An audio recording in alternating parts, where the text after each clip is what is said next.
Railway NTPC PYQ series polity lecture 1 प्रश्न संख्या 1 एक शीर्ष सहकारी समिति की ऑडिट रिपोर्ट कहां प्रस्तुत करना आवश्यक है?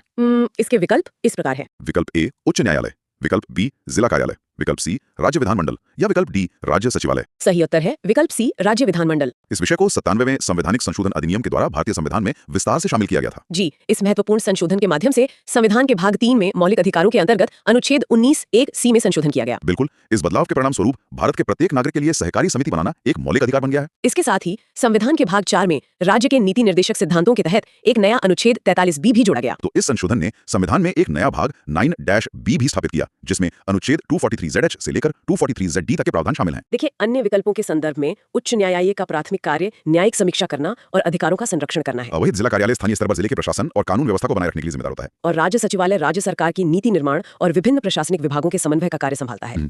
अब बढ़ते हैं प्रश्न संख्या 2 की ओर।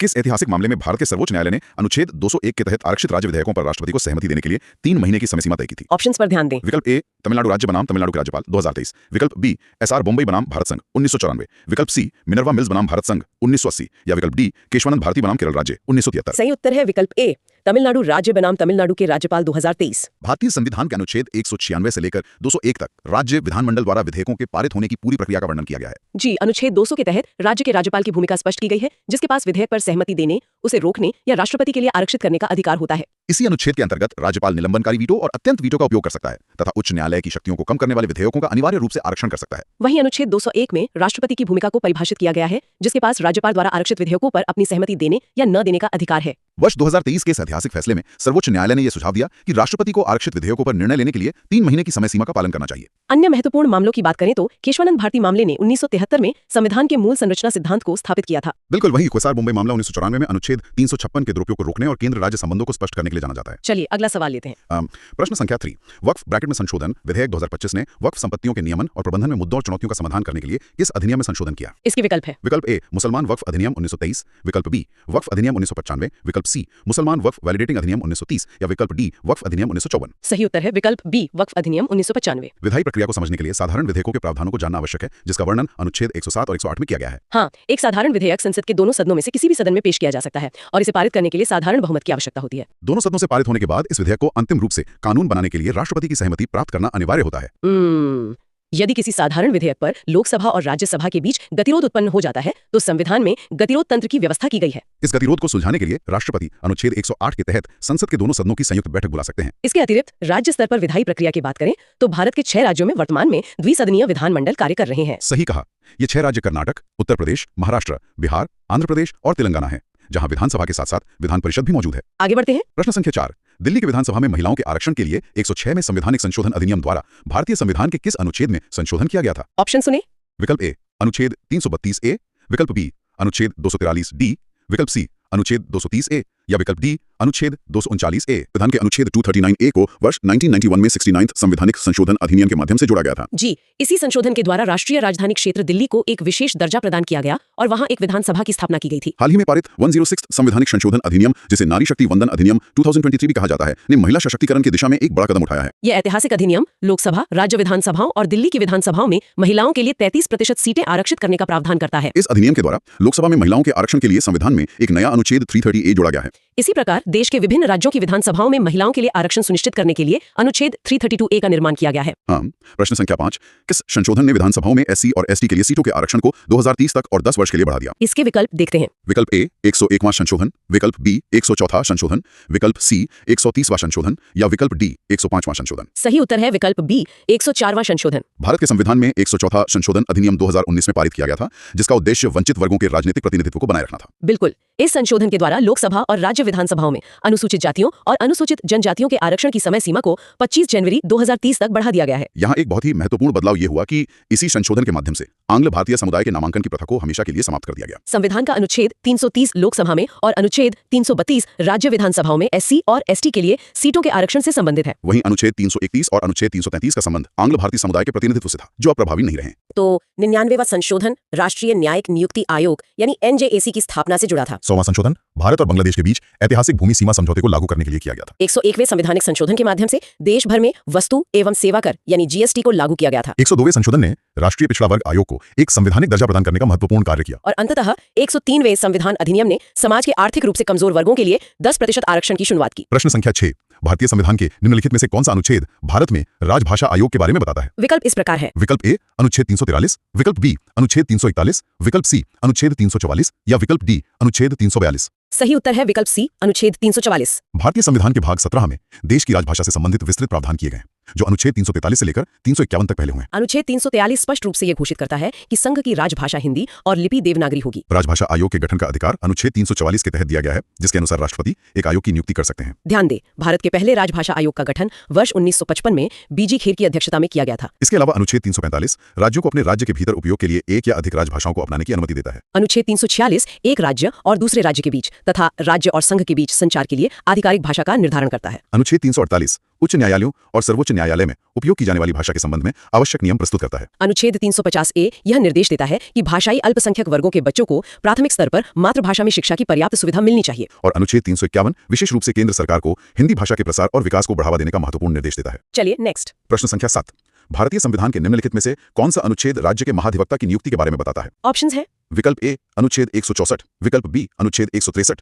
विकल्प सी अनुच्छेद 162 या विकल्प डी अनुच्छेद 165। सही उत्तर है विकल्प डी अनुच्छेद 165। अनुच्छेद 165 राज्य के सर्वोच्च कानून अधिकारी यानी महाधिवक्ता की नियुक्ति और उसके कार्यों से संबंधित प्रावधान निर्धारित करता है। विकल्पों में दिए गए अनुच्छेद 164 का संबंध राज्य के मुख्यमंत्री और अन्य मंत्रियों की नियुक्ति से है। केंद्र स्तर पर कानून अधिकारी की व्यवस्था अनुच्छेद 76 के तहत की गई है, जो भारत के महान्यायवादी या अटॉर्नी जनरल की नियुक्ति का प्रावधान करता है। जी, महान्यायवादी की नियुक्ति भारत के राष्ट्रपति द्वारा की जाती है और उन्हें सर्वोच्च न्यायालय का न्यायाधीश नियुक्त होने के लिए योग्य होना चाहिए। महान्यायवादी का कोई निश्चित कार्यकाल नहीं होता है और वे राष्ट्रपति के प्रसाद पर्यंत अपना पद धारण करते हैं। स्वतंत्र भारत के पहले महान्यायवादी मोतीलाल चिमनलाल सीतलवाड़ थे, जिन्होंने सबसे लंबे समय तक इस पद पर कार्य किया। वर्तमान समय में भारत के महान्यायवादी का पद आर वेंकटरमणी द्वारा संभाला जा रहा है। कानूनी मामलों में सरकार की सहायता के लिए सॉलिसिटर जनरल का भी एक पद होता है, जो देश का दूसरा सबसे बड़ा कानून अधिकारी माना जाता है। हालांकि यह ध्यान रखना अत्यंत महत्वपूर्ण है कि महान्यायवादी के विपरीत सॉलिसिटर जनरल का पद एक संवैधानिक पद नहीं बल्कि एक सांविधिक पद है। आगे बढ़ते हैं। प्रश्न संख्या 8, भारतीय संविधान के निम्नलिखित में से कौन सा अनुच्छेद भारत में चुनाव आयोग की स्थापना के बारे में बताता है? इसके विकल्प है। विकल्प ए अनुच्छेद 325, विकल्प बी अनुच्छेद 326, विकल्प सी अनुच्छेद 327, विकल्प डी अनुच्छेद 324। सही उत्तर है विकल्प डी अनुच्छेद 324। भारत में स्वतंत्र और निष्पक्ष चुनाव सुनिश्चित करने के लिए अनुच्छेद 324 के तहत एक चुनाव आयोग की स्थापना का प्रावधान किया गया है। अनुच्छेद 325 यह निर्धारित करता है कि किसी भी व्यक्ति को धर्म, मूलवंश, जाति या लिंग के आधार पर मतदाता सूची में शामिल होने से अयोग्य नहीं ठहराया जा सकता है। अनुच्छेद 326 देश में सार्वभौमिक वयस्क मताधिकार की गारंटी देता है, जिसका अर्थ है कि चुनाव वयस्क मताधिकार के आधार पर होंगे। अनुच्छेद 327 संसद को चुनाव से संबंधित सभी मामलों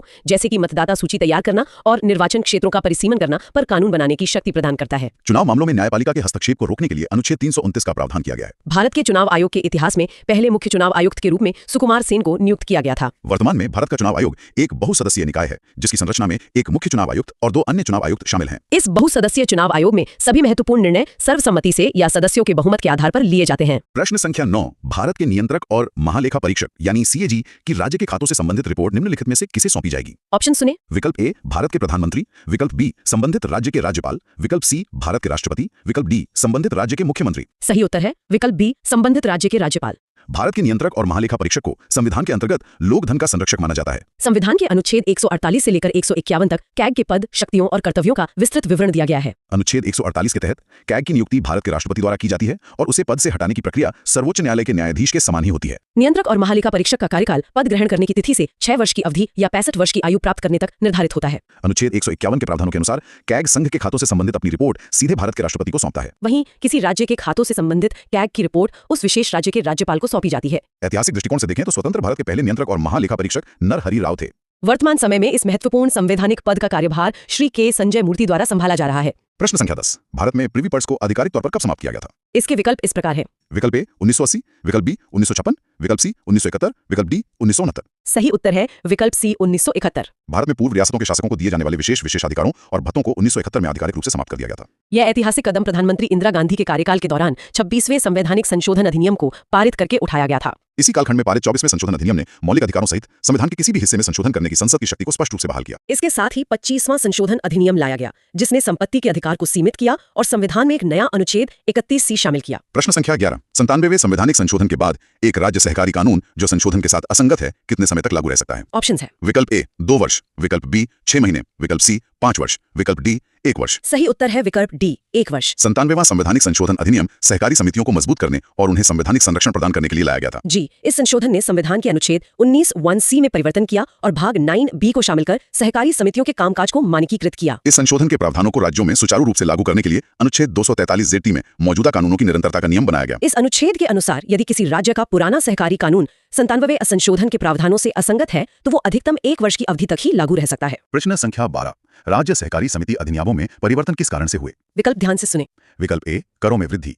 विकल्प बी, समितियों की सीमित संख्या। विकल्प सी, कामकाज की खराब गुणवत्ता।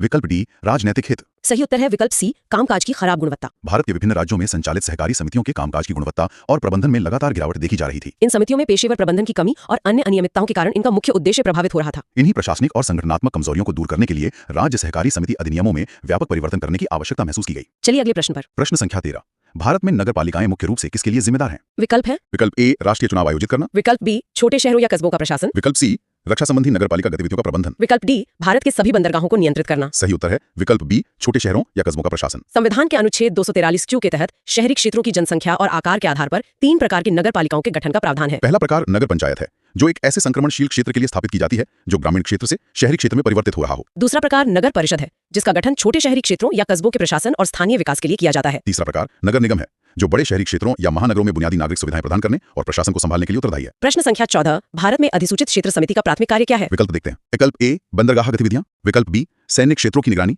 विकल्प सी, स्थानीय चुनावों को विनियमित करना। विकल्प डी, उन विकासशील कस्बों का प्रबंधन करना जिन्हें नगरपालिका का दर्जा मिलना है। सही उत्तर है विकल्प डी, उन विकासशील कस्बों का प्रबंधन करना जिन्हें नगरपालिका का दर्जा मिलना है। अधिसूचित क्षेत्र समिति मुख्य रूप से औद्योगिकरण के कारण तेजी से विकसित हो रहे क्षेत्रों के लिए बनाई जाती है। यह समिति उन कस्बों में नागरिक सुविधाएं प्रदान करने का कार्य करती है जो अभी तक नियमित नगरपालिका बनने की शर्तें पूरी नहीं कर पाए हैं। अन्य विकल्पों के कार्यों को देखें तो देश के प्रमुख बंदरगाहों का प्रबंधन और संचालन पोर्ट ट्रस्ट के अधिकार क्षेत्र में आता है। सैन्य प्रतिष्ठानों के आसपास नागरिक आबादी वाले क्षेत्रों का प्रशासन और निगरानी करने का कार्य छावनी बोर्ड द्वारा किया जाता है। पंचायत और शहरी स्थानीय निकायों के चुनाव आयोजित करने की जिम्मेदारी राज्य चुनाव आयोग की होती है। आगे बढ़ते हैं। प्रश्न संख्या 15, भारत में पंचायती राज प्रणाली में विकेंद्रीकृत योजना को फायदेमंद क्यों माना जाता है? ऑप्शंस है विकल्प ए, सत्ता का केंद्रीकरण। विकल्प बी, निर्णय प्रक्रिया को धीमा करना। विकल्प सी, यह स्थानीय समुदायों को जरूरत आधारित विकास पहल करने की अनुमति देती है। विकल्प डी, सामुदायिक भागीदारी को सीमित करना। सही उत्तर है विकल्प सी, यह स्थानीय समुदायों को जरूरत आधारित विकास पहल करने की अनुमति देती है। पंचायती राज प्रणाली का मुख्य उद्देश्य लोकतांत्रिक विकेंद्रीकरण को जमीनी स्तर तक पहुंचाना है। जी, विकेंद्रीकृत योजना से स्थानीय निवासियों को अपने क्षेत्र की समस्याओं को पहचानने और उनके समाधान के लिए योजना बनाने का अधिकार मिलता है। इस प्रक्रिया के माध्यम से विकास योजनाएं स्थानीय समुदायों की वास्तविक जरूरतों के आधार पर तैयार की जाती हैं। अगला प्रश्न। प्रश्न संख्या 16, भारत में केंद्रीय मंत्रिपरिषद के लिए मंत्रियों का चयन करते समय प्रधानमंत्री को निम्नलिखित में से किस कारक पर विचार नहीं करना चाहिए? इसके विकल्प है विकल्प ए, विदेशी समुदायों का प्रतिनिधित्व। विकल्प बी, भौगोलिक प्रतिनिधित्व। विकल्प सी, पिछड़े वर्ग का प्रतिनिधित्व। विकल्प डी, व्यक्तिगत क्षमता और योग्यता। सही उत्तर है विकल्प ए, विदेशी समुदायों का प्रतिनिधित्व। केंद्रीय मंत्रिपरिषद का गठन करते समय प्रधानमंत्री को देश के आंतरिक, सामाजिक और भौगोलिक संतुलन को ध्यान में रखना होता है। मंत्रियों के चयन में देश के विभिन्न क्षेत्रों का भौगोलिक प्रतिनिधित्व, पिछड़े वर्गों का समावेश तथा व्यक्ति की क्षमता महत्वपूर्ण कारक होते हैं। चूंकि भारत की सरकार भारत के नागरिकों का प्रतिनिधित्व करती है, इसलिए मंत्रिपरिषद में विदेशी समुदायों का प्रतिनिधित्व सुनिश्चित करने का कोई आधार नहीं है। सही है। प्रश्न संख्या 17, यदि भारत की लोकसभा में केंद्र सरकार के खिलाफ अविश्वास प्रस्ताव पारित हो जाता है तो क्या होता है? विकल्प सुने। विकल्प ए, कैबिनेट पुनर्गठन। विकल्प बी, पुनः चुनाव। विकल्प सी, पूरी मंत्रिपरिषद को इस्तीफा देना होगा। विकल्प डी, केवल असहमत मंत्री इस्तीफा देते हैं। सही उत्तर है विकल्प सी, पूरी मंत्रिपरिषद को इस्तीफा देना होगा। भारतीय संविधान के अनुच्छेद 75(3) में स्पष्ट रूप से उल्लेख किया गया है कि मंत्रिपरिषद लोकसभा के प्रति सामूहिक रूप से उत्तरदायी होगी। इसका अर्थ यह है कि अविश्वास प्रस्ताव के पारित होने पर सरकार अपना बहुमत खो देती है और पूरी मंत्रिपरिषद को त्यागपत्र देना पड़ता है। अविश्वास प्रस्ताव प्रस्तुत करने के नियमों के अनुसार इसे केवल लोकसभा में ही लाया जा सकता है। इस प्रस्ताव को सदन में पेश करने और उस पर चर्चा शुरू करने के लिए कम से कम 50 लोकसभा सदस्यों के समर्थन की अनिवार्य आवश्यकता होती है। प्रश्न संख्या 18, निम्नलिखित में से कौन सा कथन कानून बनाने में भारतीय केंद्रीय कैबिनेट की भूमिका का सबसे अच्छा वर्णन करता है? विकल्प है विकल्प ए, न्यायिक अधिकार। विकल्प बी, एकमात्र कानून बनाने वाली संस्था। विकल्प सी, बिना संसद के कानून बनाना। विकल्प डी, कैबिनेट सरकारी विधेयकों को अंतिम रूप देती है और विधायी एजेंडा तैयार करती है। सही उत्तर है विकल्प डी, कैबिनेट सरकारी विधेयकों को अंतिम रूप देती है और विधायी एजेंडा तैयार करती है। कैबिनेट सरकार का सर्वोच्च नीति निर्माता निकाय है जो देश के प्रशासन और विधायी दिशा निर्देशों को तय करता है। कानून बनाने की प्रक्रिया में कैबिनेट की भूमिका संसद में पेश किए जाने वाले सरकारी विधेयकों के प्रारूप को अंतिम मंजूरी देना है। इसके साथ ही यह तय करना कि संसद के सत्र में कौन से महत्वपूर्ण कानून पहले लाए जाएंगे, यह विधीय एजेंडा भी कैबिनेट ही तैयार करती है। एक रोचक तथ्य यह है कि कैबिनेट शब्द का उल्लेख मूल भारतीय संविधान के किसी भी हिस्से में नहीं था। यह शब्द पहली बार वर्ष 1978 में 44वें संवैधानिक संशोधन अधिनियम के माध्यम से संविधान के अनुच्छेद 352 में जोड़ा गया था। अगला प्रश्न देखते हैं। प्रश्न संख्या 19, भारतीय संविधान के अनुच्छेद 254(2) के तहत केंद्रीय कानून के विरुद्ध एक राज्य कानून राज्य में तभी प्रभावी हो सकता है जब। ऑप्शंस पर ध्यान दें। विकल्प ए, विशेष बहुमत। विकल्प बी, राज्य राजपत्र में प्रकाशित। विकल्प सी, राज्यपाल प्रमाणित करे। विकल्प डी, इसे राष्ट्रपति के विचार के लिए आरक्षित किया जाता है और उनकी सहमति प्राप्त होती है। सही उत्तर है विकल्प डी, इसे राष्ट्रपति के विचार के लिए आरक्षित किया जाता है और उनकी सहमति प्राप्त होती है। भारतीय संविधान का अनुच्छेद 254 समवर्ती सूची के विषयों पर बनाए गए कानूनों के संबंध में केंद्र और राज्य के बीच असंगति को सुलझाने का प्रावधान करता है। अनुच्छेद 254(1) के अनुसार यदि समवर्ती सूची के विषय पर राज्य का कानून केंद्र कानून से टकराता है तो केंद्रीय कानून ही मान्य होगा। हालांकि अनुच्छेद 254(2) के तहत यदि राज्य का कानून राष्ट्रपति के विचार के लिए आरक्षित किया गया था और उसे उनकी सहमति मिल गई है तो वो राज्य कानून प्रभावी होगा। संविधान में कुछ ऐसी विशेष परिस्थितियां भी दी गई हैं जब संसद को राज्य सूची के विषयों पर कानून बनाने की शक्ति प्राप्त हो जाती है। इन परिस्थितियों में अनुच्छेद 249 के तहत राष्ट्रीय हित में, अनुच्छेद 250 के तहत आपातकाल के दौरान और अनुच्छेद 252 के तहत राज्यों के अनुरोध पर कानून बनाना शामिल है। इसी तरह अनुच्छेद 253 के तहत अंतर्राष्ट्रीय समझौतों को लागू करने के लिए और अनुच्छेद 356 के तहत राष्ट्रपति शासन लागू होने पर संसद कानून बना सकती है। प्रश्न संख्या 20, भारतीय संविधान के अनुच्छेद 5 के तहत संविधान के प्रारंभ में किसी व्यक्ति को नागरिक माने जाने के लिए निम्नलिखित में से क्या आवश्यक नहीं है? विकल्प इस प्रकार है। विकल्प ए, भारतीय पासपोर्ट धारण करना। विकल्प बी, अधिवास होना। विकल्प सी, भारत में पैदा होना। विकल्प डी, माता पिता में से एक का भारत में पैदा होना। सही उत्तर है विकल्प ए, भारतीय पासपोर्ट धारण करना। भारतीय संविधान का अनुच्छेद 5 भारत के राज्य क्षेत्र में अधिवास के आधार पर नागरिकता प्रदान करने के नियम तय करता है। संविधान के प्रारंभ में नागरिकता के लिए व्यक्ति का भारत में जन्म लेना या उसके माता पिता में से किसी एक का भारत में जन्म लेना आवश्यक शर्तें थी। पासपोर्ट धारण करने जैसी कोई शर्त संविधान के प्रारंभ में नागरिकता प्राप्त करने का अनिवार्य हिस्सा नहीं थी। चलिए नेक्स्ट। प्रश्न संख्या 21, भारतीय संसद की लोक लेखा समिति यानी पीएसी का प्राथमिक कार्य क्या है?